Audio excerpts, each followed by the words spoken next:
Hey there, I'm Melissa. And I'm Nadia.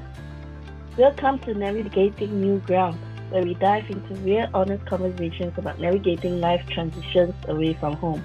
We're here to share our journeys, hear yours, and remind you that no one has to navigate new ground alone.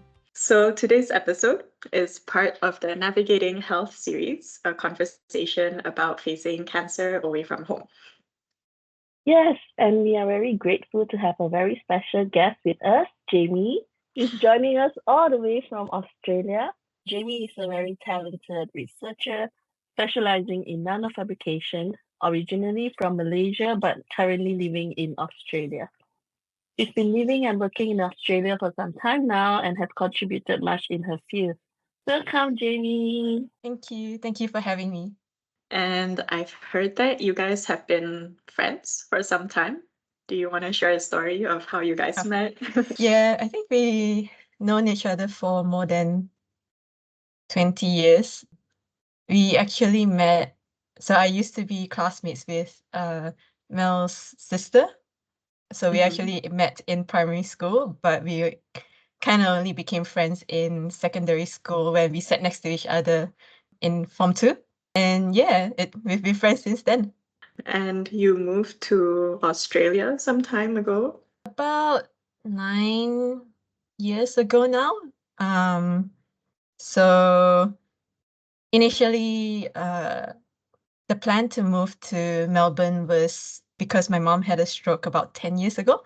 And yeah, we kind of wanted her to get a better lifestyle here because the infrastructure in Malaysia for disabled people is not great, to say the least. So because my sister was already living here, we were thinking of bringing her here and getting her a PR, but she didn't really like it. It's too cold for her. With our parents' generation, it's always too cold for them. Yeah. So she's staying in Singapore now instead. So the infrastructure there is so much better compared to Malaysia. So she's able to go out, enjoy her life. Okay, yeah. But after she left, you still decided to stay in Australia and not move to Singapore?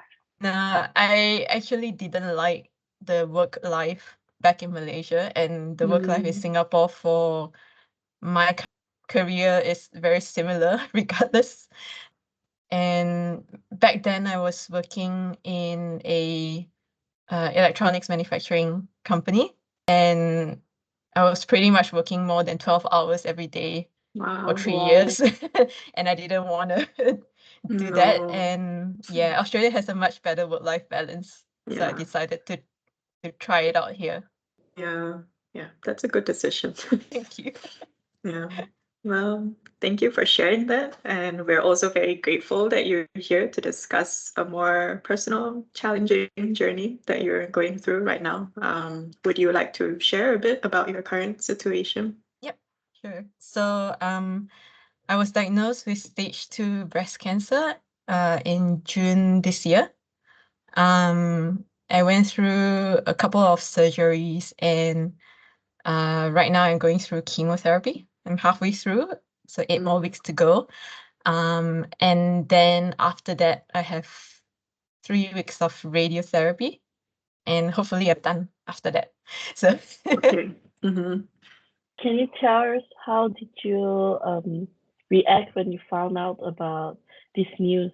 with the initial diagnosis, I wasn't really shocked actually, because I actually have family history of breast cancer. So my sister had stage 0 breast cancer when she was about my age, when she was 36.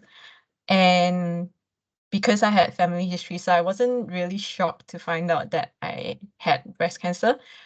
But I think I was more shocked after doing the breast MRI and biopsy, and found out that it was actually a lot more severe than what my sister had.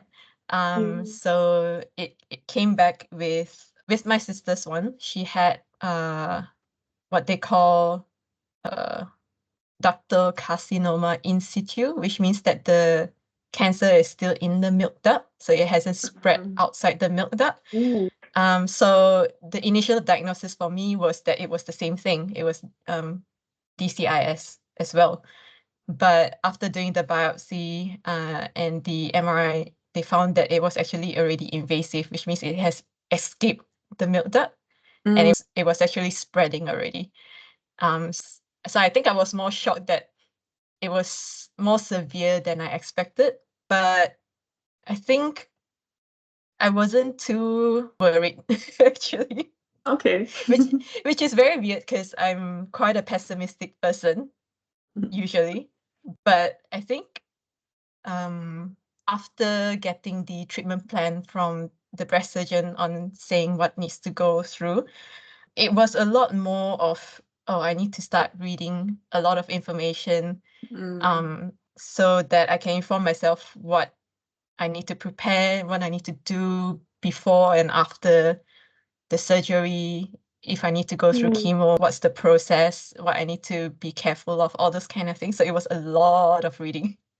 But otherwise, surprisingly, I wasn't sad or anything. That's very positive. Yeah, yeah. And you're handling it strong as well. Yeah. How was it for you to share that news with everyone else around you? It was a bit difficult because I think I was too worried about people feeling sad for me because I don't feel sad. I didn't want people to feel sad for me. So I think when I mentioned this to my colleagues, it was actually easier because a lot of them, well, they're a bunch of scientists, so they're a lot more objective.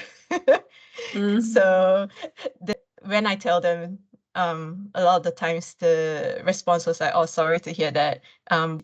What's the plan? What's your treatment plan now? Basically they asked me the facts rather than feeling sad. I think I remember having a bit of difficulty telling Mel about it because I was worried that she was gonna feel sad and emotional, and I'm like, I don't want people to feel emotional because I don't want. It's an unfortunate event. Yeah. But it's not a sad event. It's still considered as early breast cancer. It's treatable. Yeah. So I think, yeah, in that sense, I found it difficult to mention it to friends and family, actually. Especially my mom. I didn't want to worry her. But surprisingly, she took it well. But yeah, I think because I had to, initially I didn't plan to tell her, but I had to because I had to go through chemotherapy and I couldn't go back, which was my initial plan for end of this year. Yeah, but she took it well. I still remember our call on that day. I was just randomly texting you, hey, how are you? And then I remember I was sharing something about I just came out from the hospital due to some tests and things.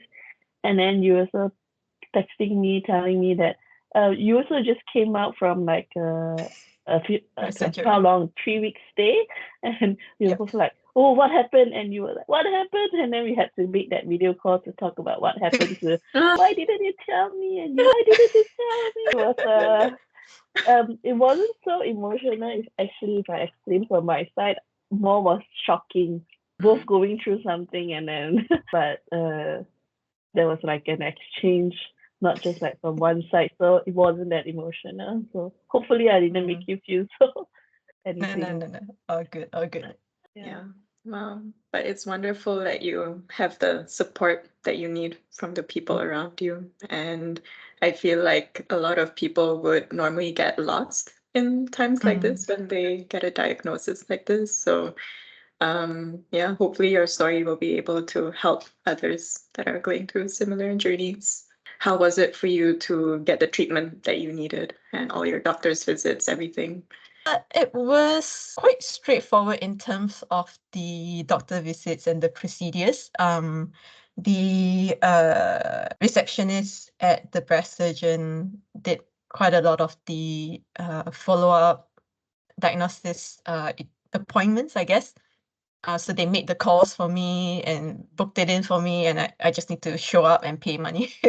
I think what came as a shock to me was how much out of pocket I had to pay. Oh. So the financial part of it, which as someone with private health insurance, I thought a lot of things would be Yeah. covered, but so it's not really the case in Australia. So yeah, the private health insurance is very different from the Malaysian medical insurance. So the medical insurance, the private ones in Malaysia, it pretty much covers a list of disease and sickness up to a certain amount. That's usually how it's covered. So for example, if the amount is like, 200,000, you can kind of claim up to 200,000 ringgit, for example, regardless of what disease you have, as long as it's in the list. But if you have a precondition, it's usually exempted from the list. Oh. So for example, if you have high blood pressure, you won't be covered for stroke, for example. That's how the Malaysian one works. The one in Australia, it's actually called a health insurance rather than a medical insurance. And the reason is because it's mainly a hospital insurance. So we have a government health insurance called Medicare here, which covers everything if you go to a public hospital. So if you have your procedure in a public hospital, you don't get to choose your surgeon. You get to choose your hospital, but you're usually on a pretty long waiting list. If it's cancer, it's a shorter waiting list, but you're still on the waiting list. But everything's paid for. So your stay, the procedure, everything's paid for. The private hospital, the surgery is only covered by the government medical insurance partially. Okay. And the private health insurance only covers a small percentage of that. So for example, if the private health insurance says that it covers for cancer, and if the government thinks that the procedure costs $1,000, the government's insurance will pay 75% of that, so $750. And then the private health will pay 25%, the remainder 25%, which is 250. But if the surgeon decides to charge $3,000 for it, the government still will only pay 750 because it thinks that it's only worth $1,000. Yeah. And the private health will only pay 250. Crazy. Yeah, so you have to pay the extra $2,000 yourself. Oh, But no. the entire hospital stay, including the operating theater, is covered by the insurance. So it's mainly hospital cover, usually. I guess it was like a good and bad thing that I had one of the best breast surgeon and plastic surgeon in Melbourne, but they are very expensive. So the out of pocket, I think, just for the surgery was about, I think it cost about 16,000 in total, which I was only able to claim back close to 4,000. So I had to pay 12,000. That is Yeah. a lot. So that means the government has a fixed range of what this kind of It will treatment cost. is worth, and that's what they are going to cover, basically. And it's usually quite, especially for surgeries, it's a lot lower than what surgeons would like to be paid. So it's, a lot of times there's a lot of out of pocket if it's a private surgeon. But saying that, currently for my chemotherapy, luckily everything is fully covered. Oh, that's good. Yes. So I don't have to pay anything for the chemotherapy part of it. I think that was one thing that a lot of people, even locals here, don't know about the private health insurance, because it's recommended by the government that if you're above 31 years old to get private health insurance, because if you don't get private health insurance, they will charge you more tax for the government insurance. So if you get private health insurance, you pay lesser tax for the government one, but you still get the benefits of the government one. But a lot of people that I spoke to actually here actually didn't know that that's how the fee system works. Oh wow. Okay. So that was a Amazing. new thing. Yeah. So, Jamie, were there any symptoms that made you found out that, oh, you need to go for this test? There was on and off symptoms. So there was a bit of pain that came on for like a few days and then it will go away. And then after a few weeks, it appear again and then it will go away. So initially, I actually thought it was a menstrual cycle related pain. And it went on for about 2 years. I left it be because I'm like, if it turns out to be cancer and I have to go through surgery, I want to finish my PhD first. I don't want to have to do my PhD while going through this. So I kind of was in denial in a way. So there wasn't much of a lump because usually people say to feel for lumps. Yeah. I think the lump for me came on and off as well. And actually based on the scan, the cancer cells that they found wasn't actually one big lump. It was a lot of very small cancer cell tumors spread out in a very big area. Wow. Yeah. So most of the time it was I felt pain that came and go. Which in a way, after finding out the diagnosis, it made sense because there's actually different types of breast cancer out there. So the one that I mentioned, DCIS, or the ductal carcinoma version, is one of the more common type of breast cancer, and that's the one that I have. But they also look at what is the trigger for the cancer, for the breast cancer. So they would check the hormones, so the estrogen and progesterone. That's the two main one. And then there's another one that they call HER2, which I'm not very familiar with, but these are the three things that they look for in the cancer cell to see which one is actually responding to. And for mine, it responded to the two hormone ones, the estrogen and progesterone. So it makes sense that it sort of followed the menstrual cycle as well because our estrogen levels and progesterone levels changed. And probably that's when I felt the pain and then it went away when the levels are low.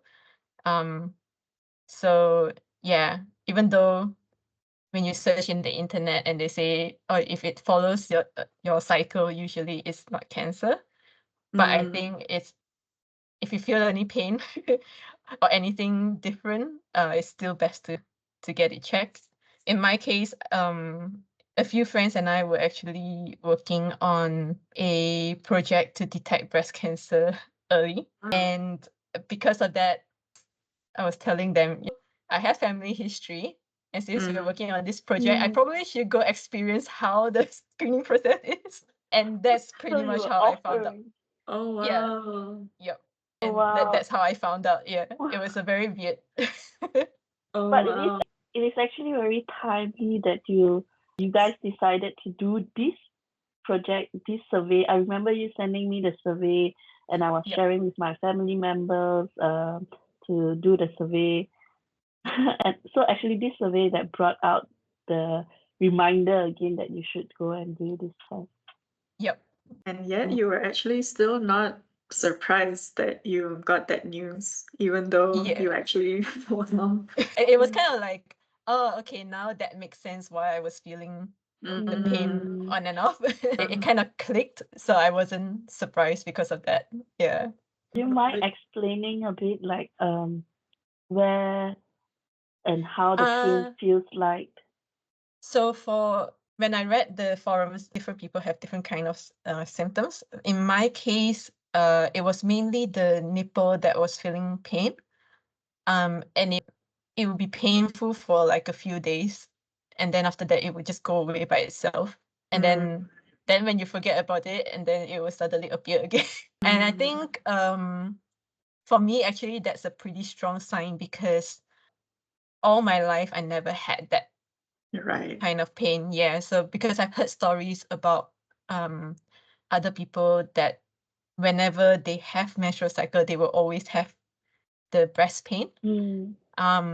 But in my case, for 20 years and 20 odd years, I've never had that. So I guess Yeah. that was actually already a warning sign. I kind Yeah. of chose to believe that it wasn't, hopefully it wasn't cancer, but apparently it was. Yeah. Mm. So for me, that was the symptoms that I had. And did you actually go straight to an oncologist or which specialist? No. So the process here is a little bit different and a bit tedious. So to see any specialist, you have to go through a GP first. So I had to go and see a general practitioner at the clinic that I usually go to. And then mention to her that at the time I mentioned to her that I have family history and my sister had her breast cancer around my age. So she just wrote a referral letter for me straight away to go get scanned. And then after getting scanned, then I had to see the GP again. And then she had to write me another referral letter to see the breast surgeon. Yeah. And after seeing the breast surgeon and doing the surgery, then I had a referral letter from the breast surgeon to see the oncologist. I see. So So in the beginning stage, it's always going back to the GP first. It will always have to be the GP. Because without the referral letter, usually specialists won't see you. But then that means, did you have to get it removed first, the cancer, and then only go to the oncologist? In my case, yes. So Okay. apparently for different people, the treatment plan can be slightly different. In my case, it was surgery first, remove the entire. So I had to go through mastectomy, which is to remove the entire breast. Because I have quite small breasts and the spread was quite big.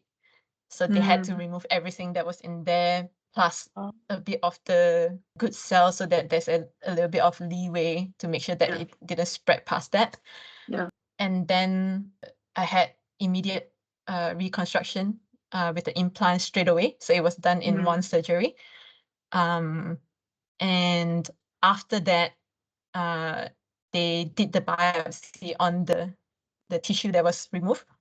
And they found that there was actually cancer cells in the lymph node in the breast. And our bodies are made out of lymph nodes across the entire body.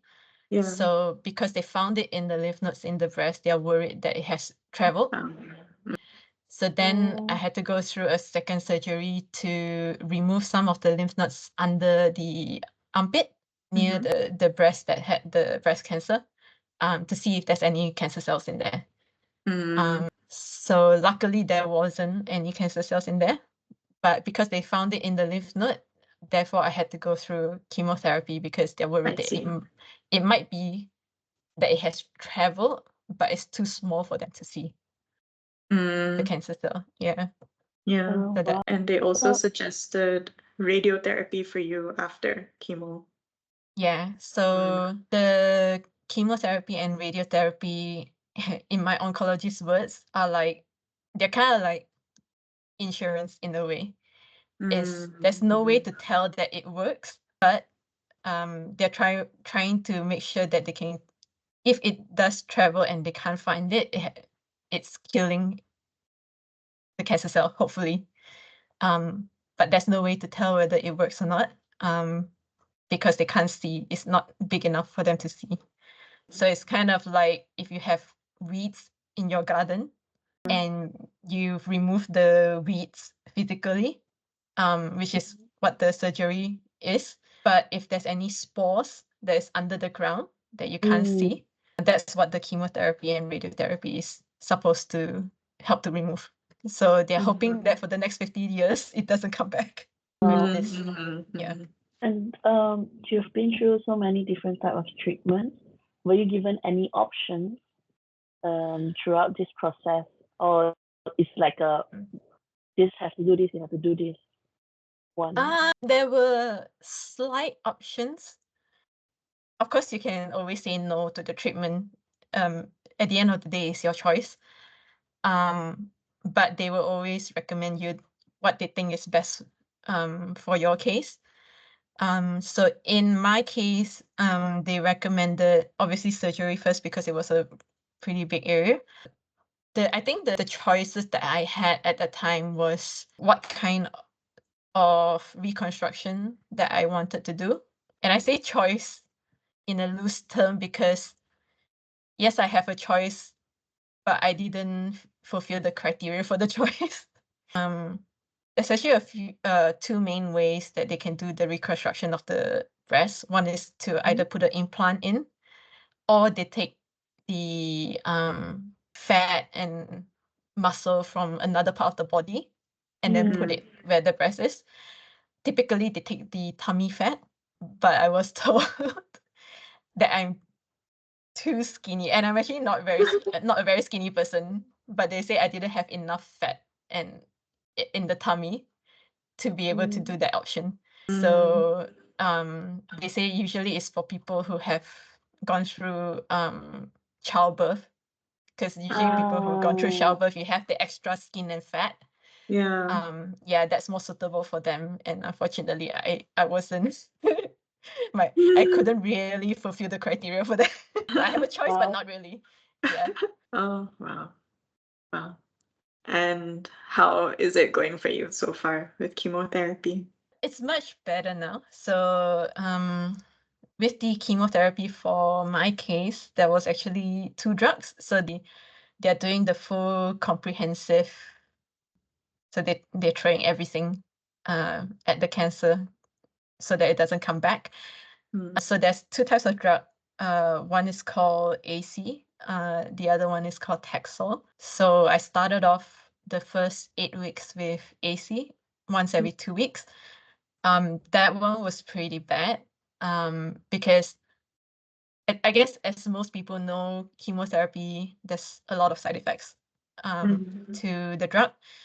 And it's like lottery, you don't know which one you get, which side effect you get. There's a whole list of like 10, 12 side effects, but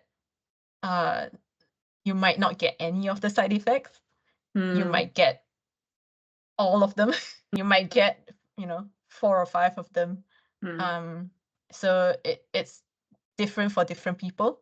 And you kind of know only when you go through the infusion. So in my case, obviously there are some that is definite, which is hair loss. You definitely will lose hair. So to help with that, they have this thing called a cold cap. Basically, they put like a helmet-looking thing on your head, which is super cold. It's like icy cold. Wow.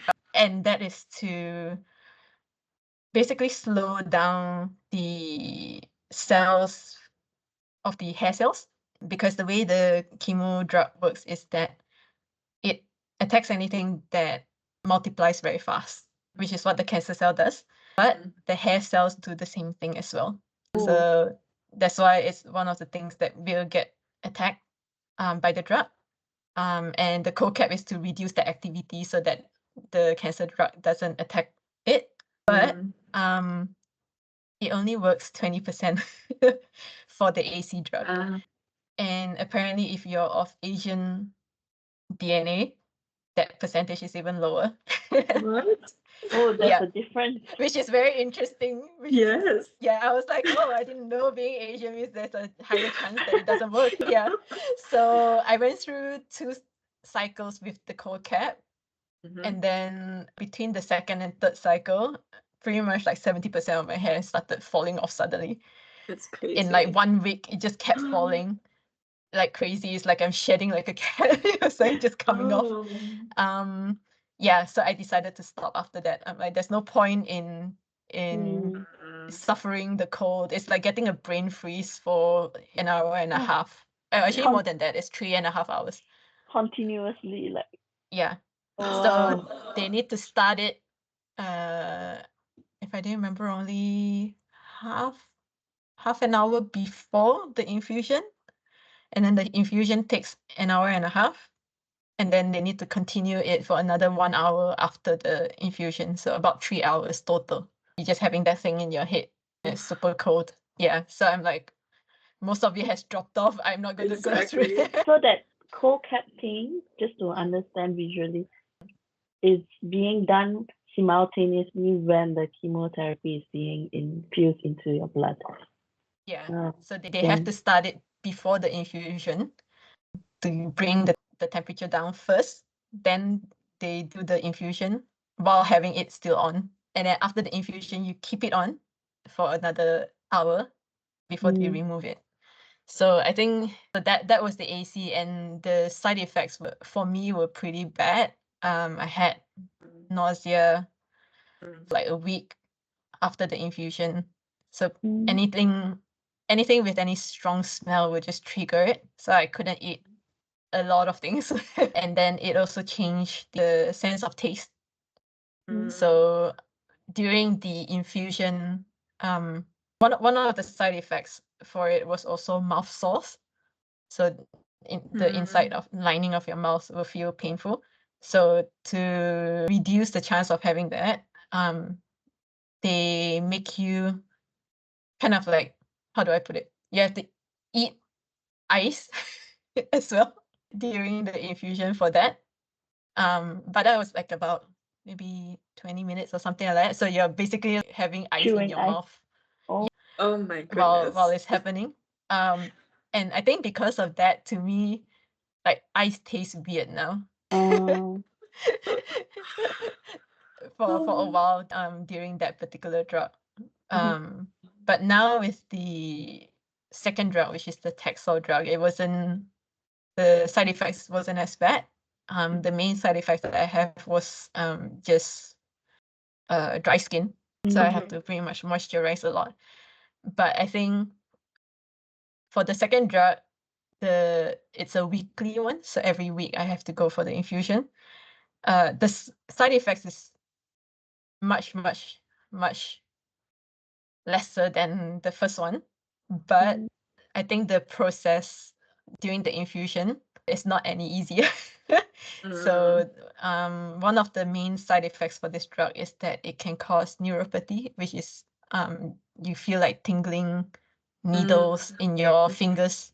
So to prevent that, instead of the cold cap, there is the cold gloves and socks for this. So during the 1 hour infusion, I have to wear ice cold Oh gloves my gosh.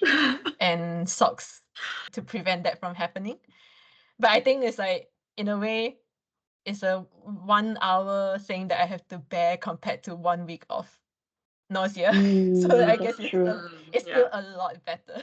Yes. Wow, it seems like the whole chemotherapy thing is really like burning your whole cells. It's like they're killing the cancer cells through high temperature burn and stuff like that's why everything is being countered with cold. It's more like they attack anything that will multiply fast.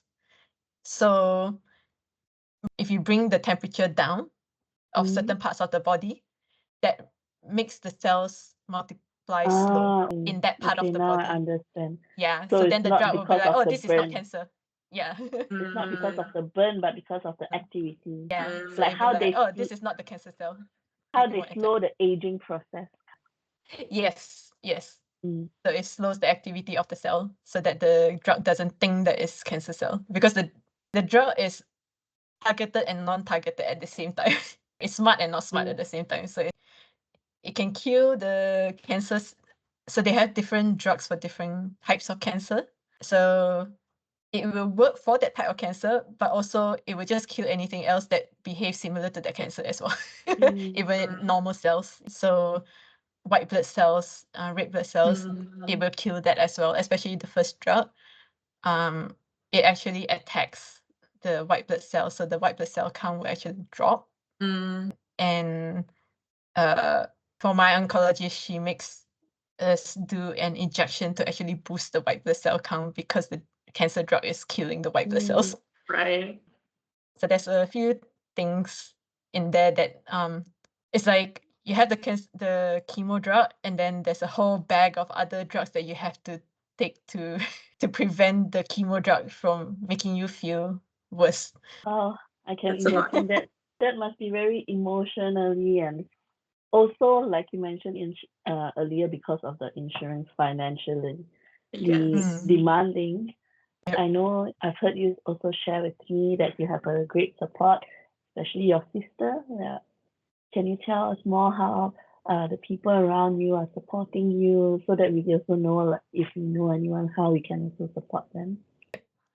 So yeah, like you mentioned, my sister was the biggest support I have during this journey from like the beginning of the diagnosis up to now. So she was, except for the very first appointment that I had with the breast surgeon, every other medical appointments that I have, my sister will be with me. And after the surgery, I was staying at her place because I couldn't do any household. I can't cook because of the surgery. So she was pretty much doing most of the cooking or buying food home. And then driving me to medical appointments, bringing me to and from the hospital, especially for the chemotherapy. And then throughout the chemotherapy, she's staying at my place 70% of the time. Just in case if I feel sick, she can bring me to the hospital. And also, yeah, a lot of cooking and cleaning she's been helping me do. And I think especially with the first drug that I mentioned, the nausea, she would have to try cooking one dish and see whether I'm okay with that dish or not. And if I feel sick and I can't eat that dish, she will have to cook something else. So all those kind of things. So yeah, my sister was a pretty big support that I have throughout this. And also my other friends that are here.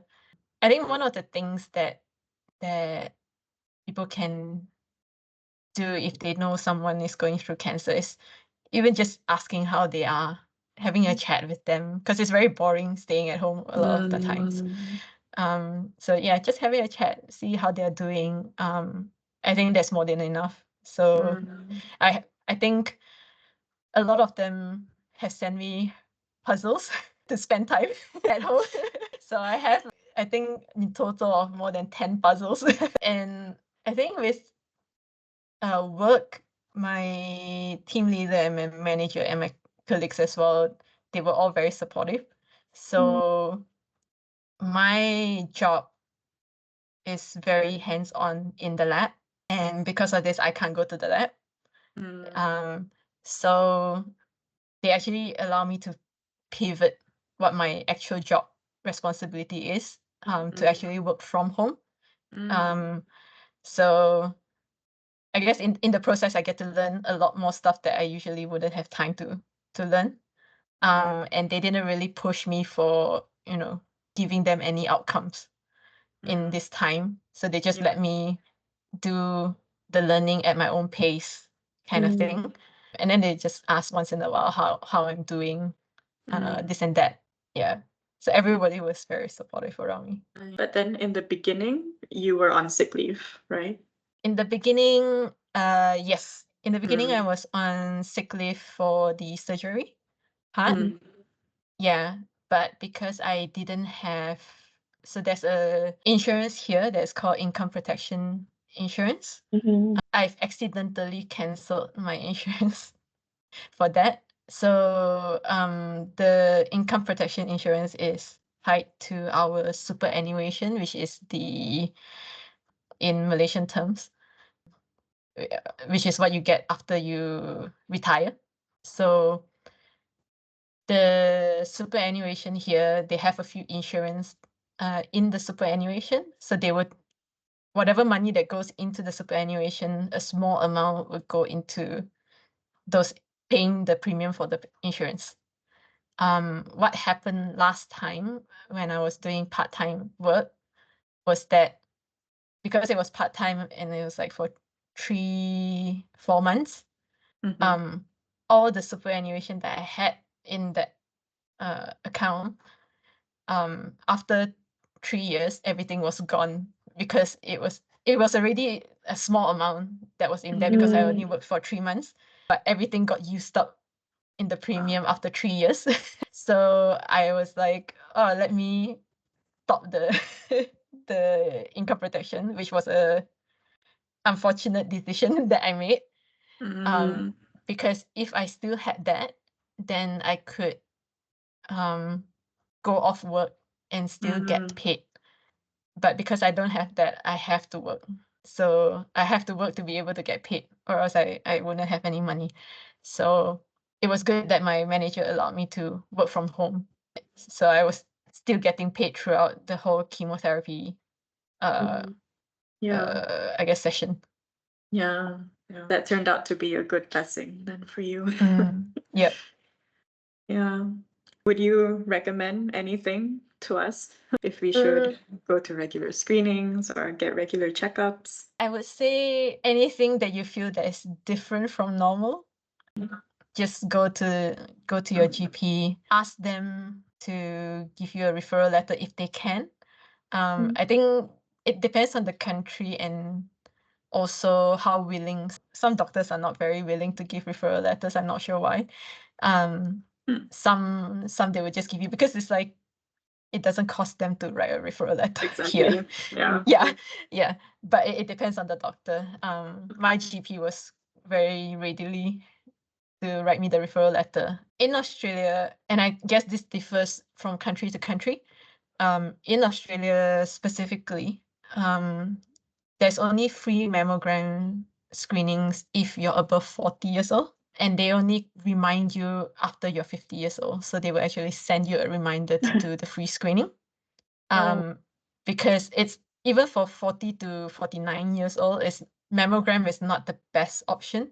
So anybody below 50 years old, mammogram is actually not the best option because the breast cells are more dense. So the mammogram is not able to capture as well as, let's say, breast ultrasound, for example. So for younger people like us, I would say if you can get a referral to do breast ultrasound, that's the best.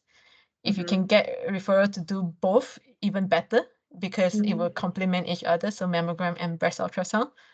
And I guess that's what I got from my GP. But in Australia, if you want to do breast ultrasound and mammogram at the same time, a lot of times it's, if you want to do, in the same session, I guess, it will have to be a private imaging clinic. And then there's out of pocket for that again. So I think for me, it was like $300+ to get that done, both of them done.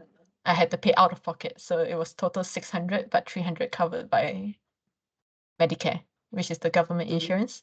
But I think there should be options for you to be able to do it in a public imaging clinic so that it's fully covered, but you'll probably have to go to 2 separate imaging clinics to get it done.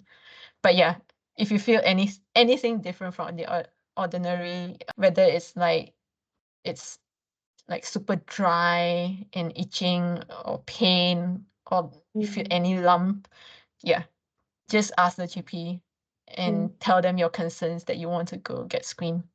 It's always better that you can find it early because it's not like the treatment will be less complicated and less harmful.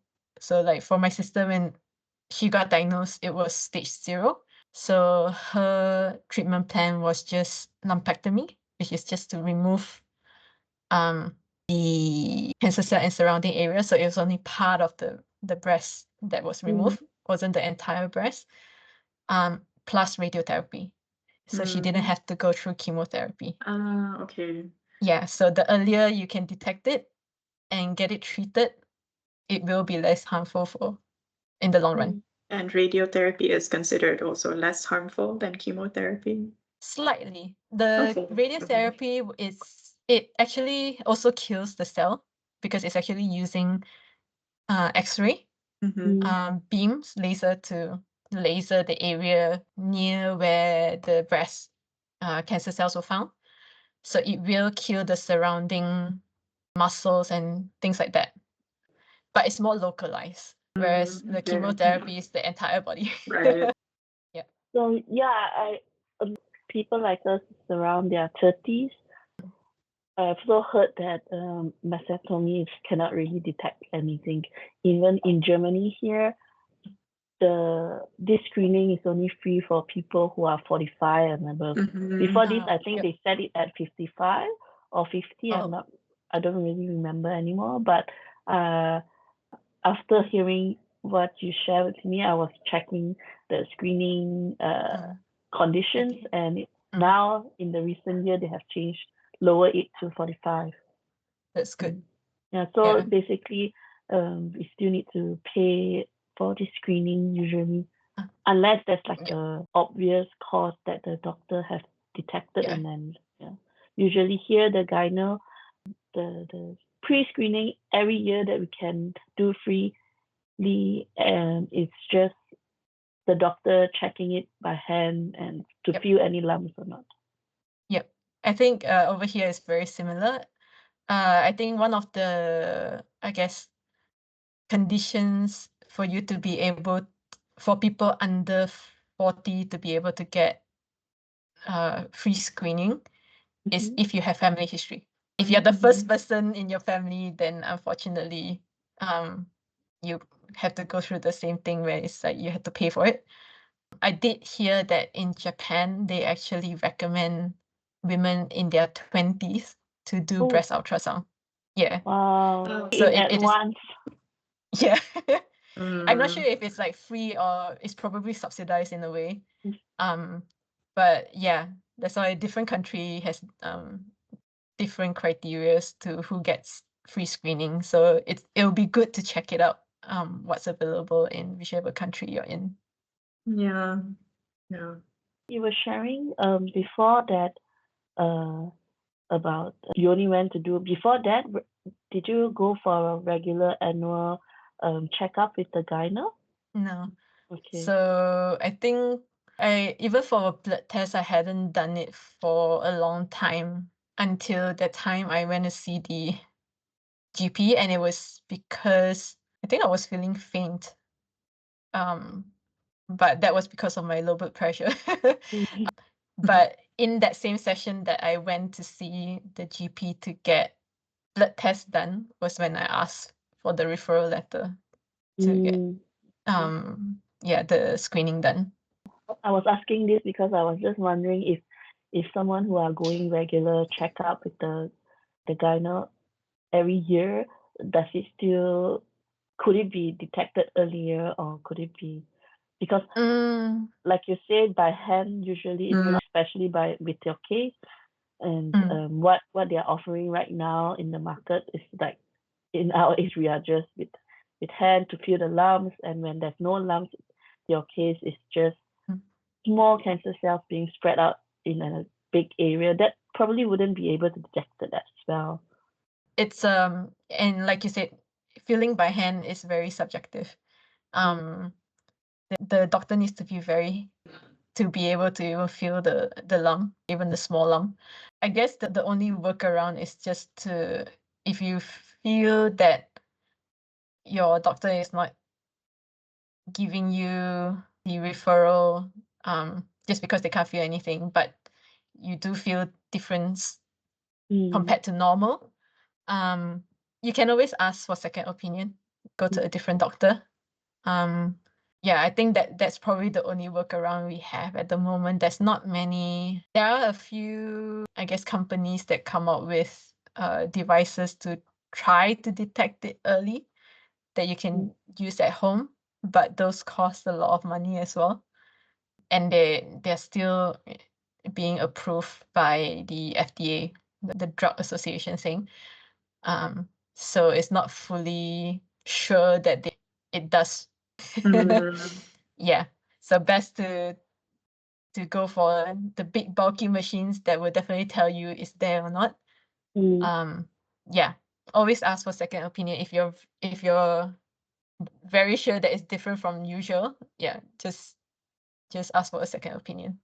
Okay, yeah. And would you recommend any social platforms to connect with people who are going through similar things as you? I didn't really participate in the forum, but Okay. there is one website that was very useful when I was looking up information about the different type of breast cancer, what kind of treatment plans that is usually done, what are the reconstruction types that is offered, all those kind of information.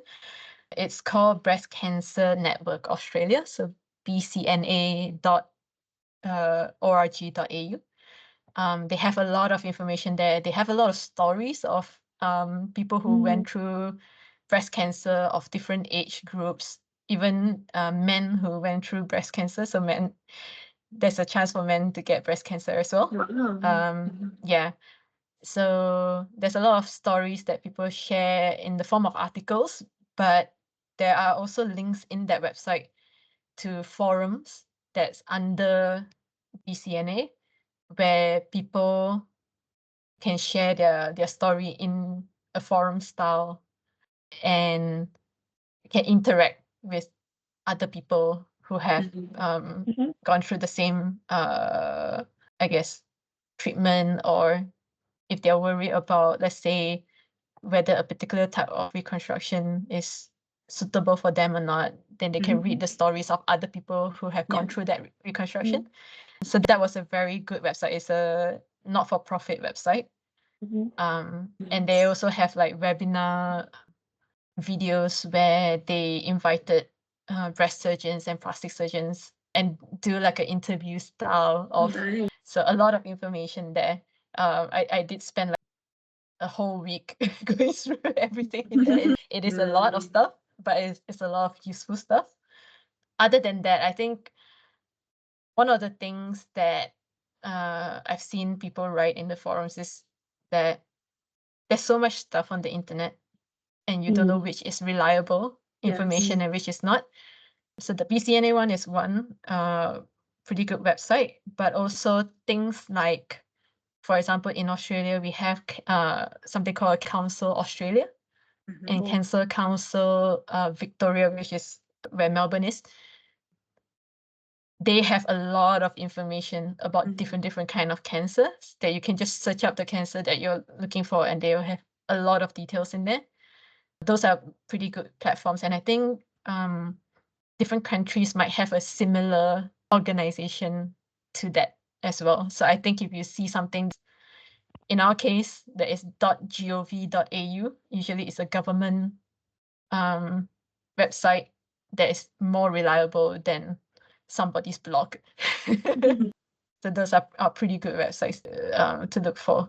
I remember you sharing with me there's this small shop in the hospital that was also supporting cancer patients.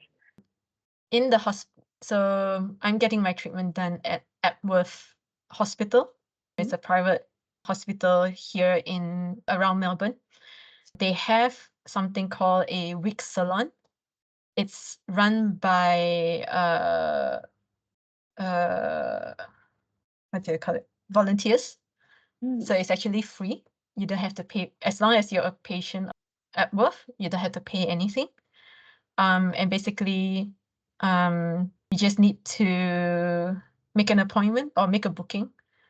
And when you go there, the volunteers will actually help you to find a suitable wig to wear.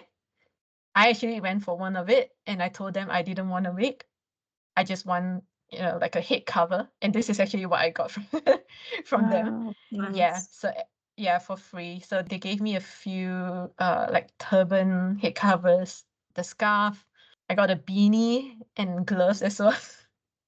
Yeah, everything for free. And so they will take time and ask like, which color do you want? Try it on, see if you like the style. If not, try another one, which is really nice. Yeah. And has this whole experience changed any perspectives for you about life, about anything? I would say in terms of perspective, slightly, there's a slight change. I think I'm usually not one to ask questions. I'll ask for things. So I don't like, for example, if you're buying things and you wanted to get for a cheaper price, I wouldn't ask for a cheaper price, for example. But I think throughout this, I've learned to be a little bit thicker skin.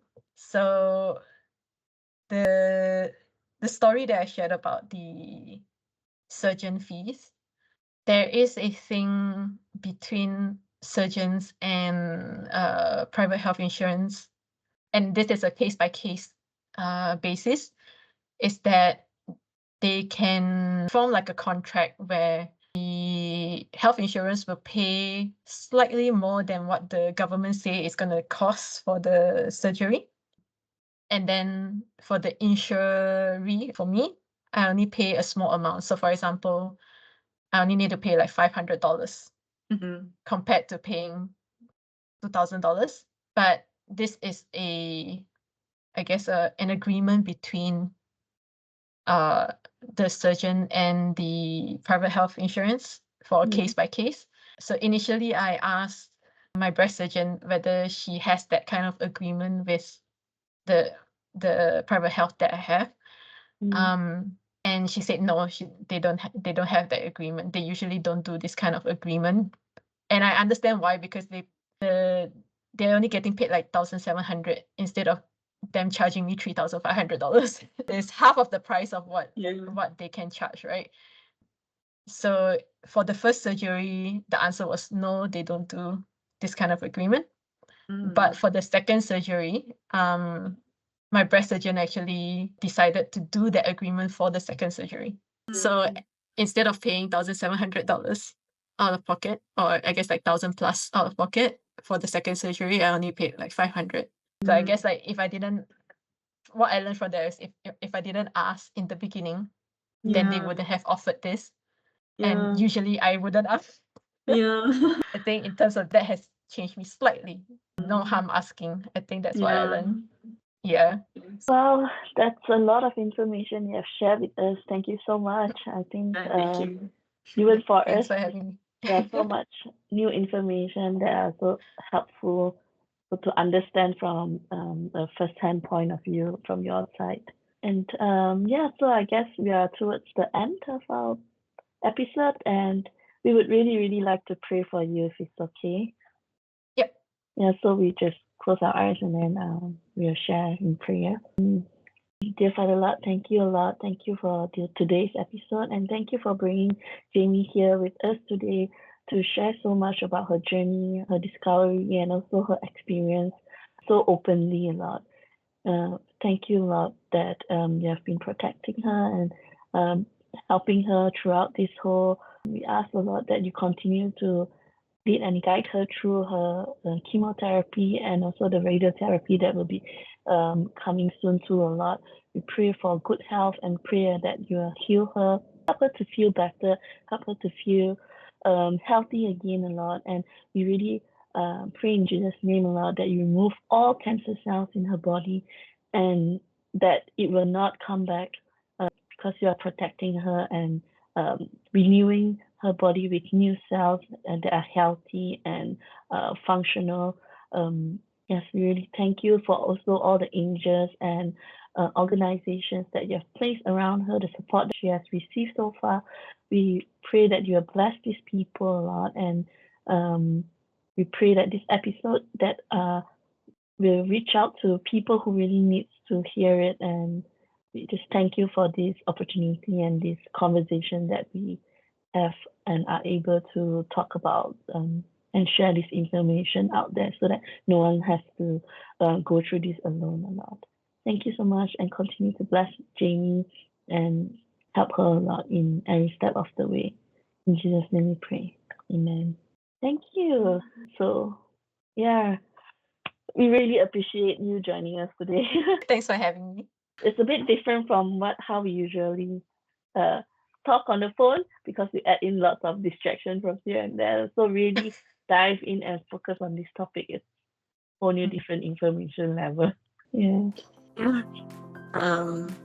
So Thank you for being there. And also to our listeners, thank you for joining us on Navigating New Ground. We hope today's conversation gave you some insight, support, or just a reminder that you're never alone on this journey.